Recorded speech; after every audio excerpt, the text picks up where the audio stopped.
So Nick, one of my roles is as chair of a multi-academy trust, and we've just got a new CEO, and we've got great vision. We've got 5,000 students in our trust, and we're merging with another trust, so we'll have 7,500, 8,000. Okay, exciting. And what I'm interested to know is so how could JOSCOS just come along and just on the one hand, on the negative side, I suppose, remove all the headaches and the pains that we normally get with having to think about kit and whether stuff is working and access to the cloud and all this kind of stuff. And on the other hand, how could we set free our several hundred teachers that we've got? And how could we give them a sense of, guys, this is just going to be an amazing journey in terms of teaching here because you're going to be so well enabled. Can you just give me a sense of where does JOSCOS come into all of that? Yeah, that's such a great question, Fergal. And I spend a lot of my time speaking to heads of schools or CEOs of MATs and the department about what's the purpose of an organisation like us as a partner. You mentioned some fairly key points there. Pain being one of them. The CEO, a head teacher, or a leader in a school or a trust have huge responsibilities. And when it comes to technology, we are that partner for that school or that MAT that they can rely on absolutely when it comes to technology. But we don't do it from the technology perspective. We do it from an educational perspective. We really seek to understand the vision of that MAT and its schools. We really become that critical friend and partner when it comes to vision and strategy. And it's ultimately our responsibility. The buck stops at us when it comes to technology, whether that be a conversation about servers or the devices that children are using, or what device or what software, or CPD for teachers to give them the confidence that they want and need so they can deliver outstanding lessons, whether it's the curriculum planning when it comes to technology, or the AV that they use in a theatre. We're that partner for that school or that MAT that they can come to. We sit at that table with them when it comes to technology, and it's our responsibility to ensure it's just taken care of. So we'll provide, whether it comes to the support, the staffing on site, if they've got an existing team, we'll work with that existing team to support them to remove obstacles. If they don't have an existing team and they want us to provide that team an on-site or remote support, we'll take care of all of that. The great thing about our organisation is we can morph into whatever shape a school or a MAT needs us to, so that we can ultimately ensure technology just works. I see it far too often where technology is limiting the ability to deliver a great lesson, or it sits on the agenda as a pain, as opposed to, isn't it exciting how we're using technology to give teachers more time or improve welfare. Teachers and leaders in schools have far too many other things to be worried about. Technology isn't something they should worry about, and that's really our core belief. So we're that critical friend, that partner, that trusted advisor that they can rely on to just take care of everything to do with their technology. So we've been talking about, since the lockdown, how we might reorganise some teaching. So particularly with the older students, for example, we're thinking, well, one of the schools, in fact, we've got an independent school who's a sort of an associate member of our trust, and they're saying, well, we teach Russian, so we're happy to lay on Russian A-level if you want. So we're thinking, well, how would that work? Yeah. So if JOSCOS were our partner, where would you come into that conversation, and what would you be doing as partner in that? Again, it's a great question. So number one, we don't assume anything. We won't ever say to a school or a trust, this is the way it's done. I use the word seek to understand. We really want to understand the vision and where you want to go with it. And then we take the technology and say, actually, here are the various options. And given our experience, or why don't you speak to another school or a trust that is already doing this? And through that conversation, we'll figure out what the best approach from a technology perspective is. And so we start, number one, really want to understand where you want to go. And if you don't know, that's okay. let's bring on some of our teachers that we employ. So 60% of the JOSCOS board is built of teachers. So we really have a grassroots understanding of education, and we really sort of test our technical propositions against that. So we'd come to you, number one, seek to understand where do you want to go, what's the vision, and if you want a partner to sit with you and craft that, we're right there.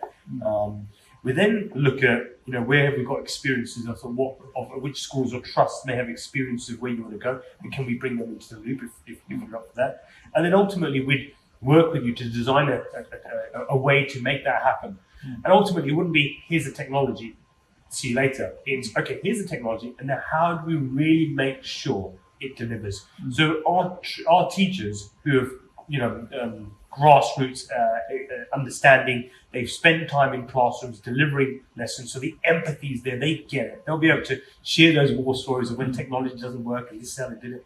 They basically work with the school or the trust to deliver CPD to those teachers on how to deliver those lessons effectively, whether it be Russian or anything else.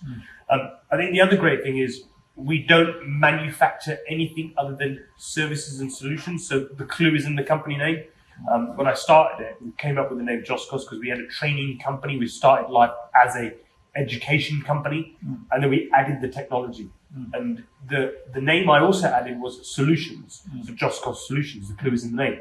We'll never say, this is a problem, sorry, blah, blah. We'll always come with some form of solution. And it's never done with, this is the only option. So we'll look at Microsoft or Google or Zoom. There are so many ways to do many things. And it's our job and our responsibility to come to you as a school or a trust with, here are the options, this is the one we recommend. Should we give it? Should we try it, test it? Let me just talk to you about one of my real bugbears. So one of the companies I rely on a lot, I know people question their working practices and what have you, but Amazon, when I with my Prime membership, I click on the button and it arrives the next day. So timeliness is so important to me, and my patience just gone down and down and down over the last few years. Yeah. So typically in school, something stops working. So I'm assuming I then have to ring up JOSCOS, and then it will be 5 days or 3 days, let's say, be generous and what have you. We'll have an engineer on site or whatever. I'm sorry, but it's the wrong time of the year and we're really busy. So am I being really cynical? No, we share the same bugbear. And actually, Amazon and companies like Amazon have really, I would say, moved the pace along and expectations. My children expect to press something and it starts straight away, instant response. We only have to go back a few years to the point where we used to wait for the monitor to start. No, we're in a very, very different world. And actually, the way we view the services we deliver is learning time lost can never be regained. Yeah. Right? That's an opportunity that's gone. And we know that time is so precious, especially in schools. So, no, if you want to pick up, if schools want to have, so if there is a challenge and schools want to contact us, of course you can pick up the phone. You could also send an email. But actually, it's our job to protect those schools from having issues in the first place. So we do a lot of proactive monitoring in the schools that we support. So for example, by installing very, very safe, secure bits of software on the devices we supply, we can actually actively check whether it's performing correctly. And if it isn't, it will automatically log a ticket on our service desk, and it will hit the radars of our engineers before an issue is experienced a lot of the time. So we really change the way service is delivered. We don't want to be associated with technical problems. We want it to be associated with solutions. So quite a lot of the time, number one, our engineers will know what issues are and will proactively and preemptively strike before there's learning time lost. And let's just say there is an instance and a teacher or anyone else needs to pick up the phone, they can absolutely do that and they'll get instant response. So our first time fix rates are really high. Our ability to respond to schools is really high.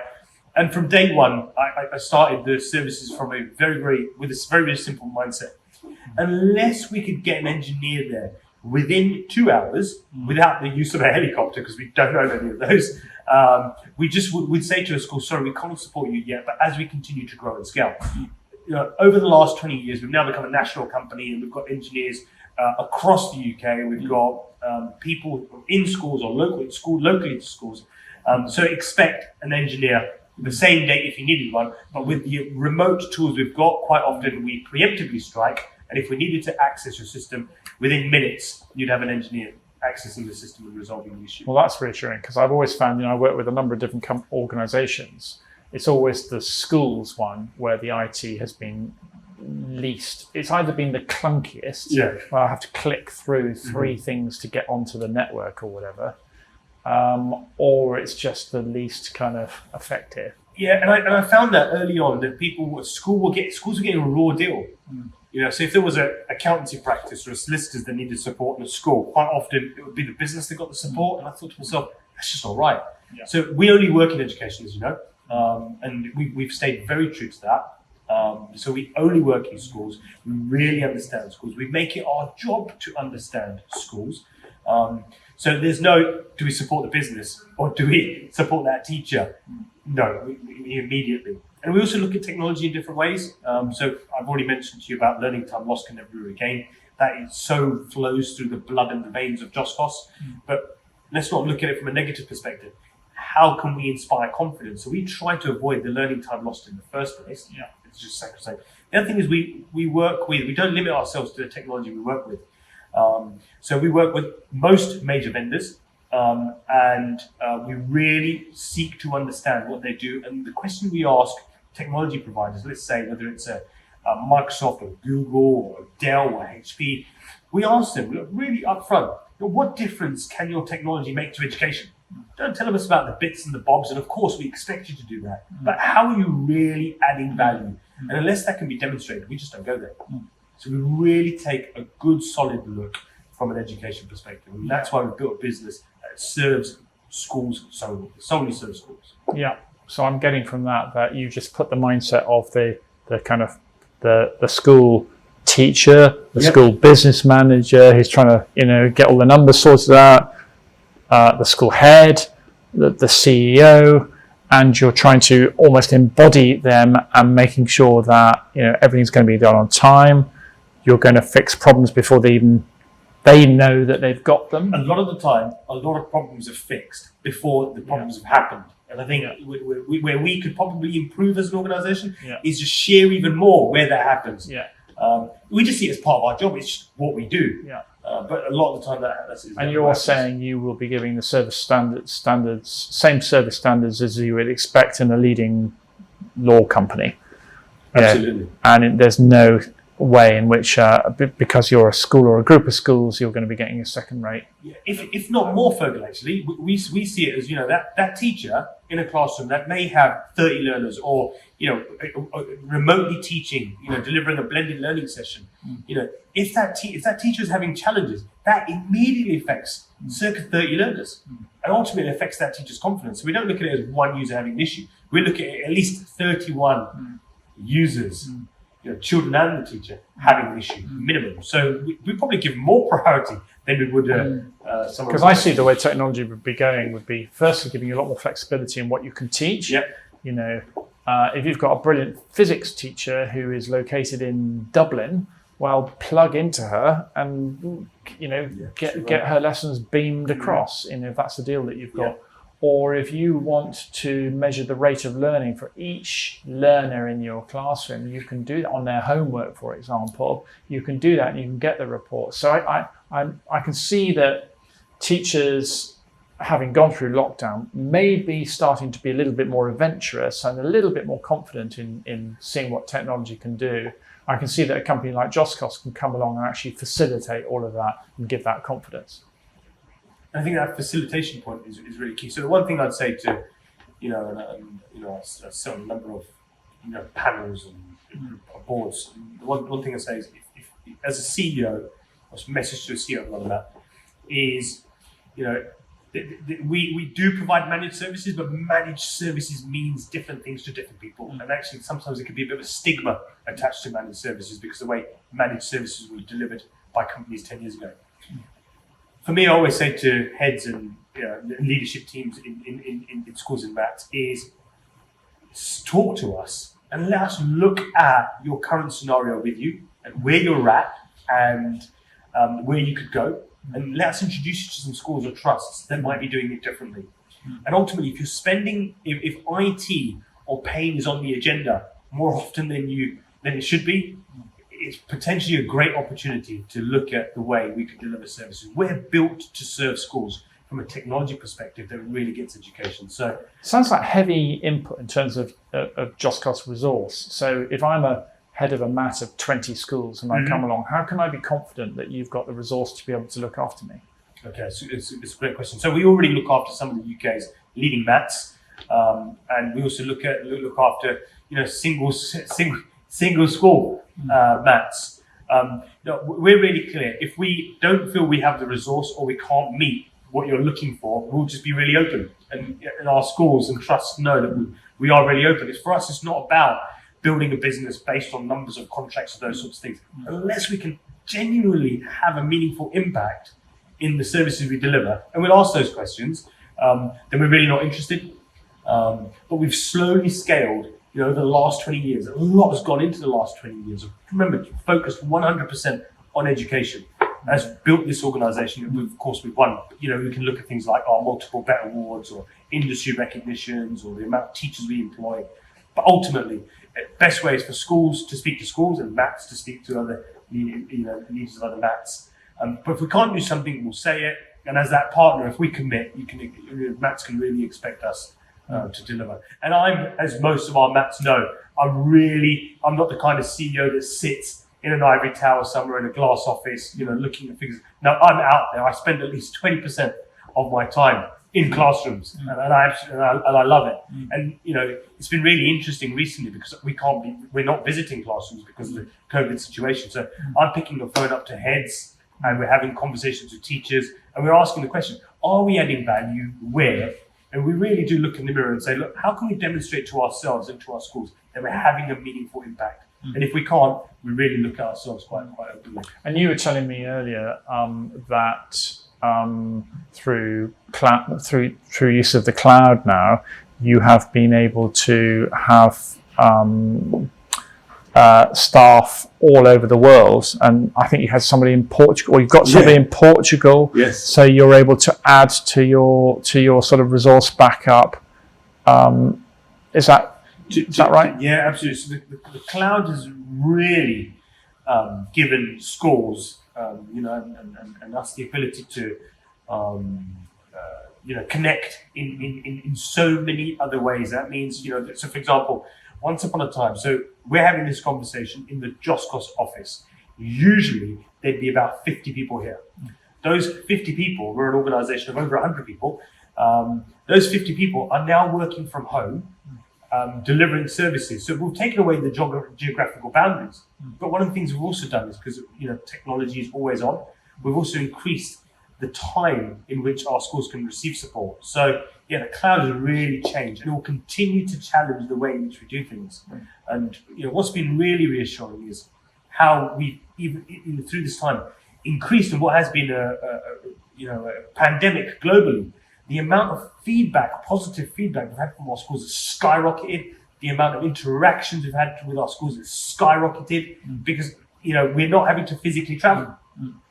And we're just having much more connectivity directly. So the cloud really does present some massive opportunities, but it also presents some challenges. And that's why we're there for our schools and mats to help them bridge that, that understanding gap that can sometimes exist. So we've trained over 700 teachers in the last few weeks on blended learning, for example, and teaching live. And we've issued hundreds of digital badges to teachers that have attended those sessions, which is great. When I had this conversation with this head teacher, I said, look, how are we doing? How have we had an impact? And her words, and we hear this word, used in different ways, but her word was transformational, because it's given her teachers the confidence to say, I wanted to, but now I can. Yeah. And I can confidently. So cloud really challenges the status quo, and it has done. But it also gives us and mats and schools opportunities to deliver more in different ways. And as that partner to schools, We're really there to help them on that journey. We want to be there. We are there, and we're delivering lots of CPD support. And we reshape the way we do things, you know. And it's gone down really, really well. It's been really useful. So the cloud, massive opportunities, and if schools want to speak to us about what that could mean for them, we're really happy to have that conversation and just to explore. Thank you very much. Thanks, Fergal.